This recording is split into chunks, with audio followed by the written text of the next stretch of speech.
பாருங்க குட்டி கோழி குஞ்சு குட்டியாக இருக்குது பாருங்க.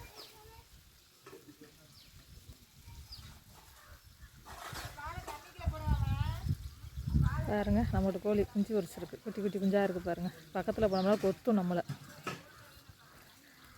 அதுக்கு குஞ்சை தூக்கி போடுவோமோன்னு கொத்தும். அதனால் நம்ம அதுக்குள்ளே போகக்கூடாது. தூரம் வரும்.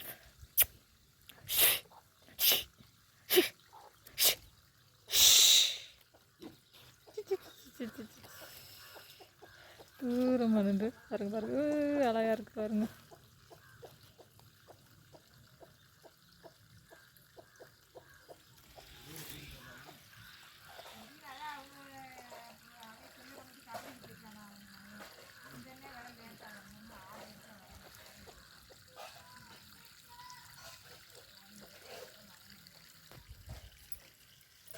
Good.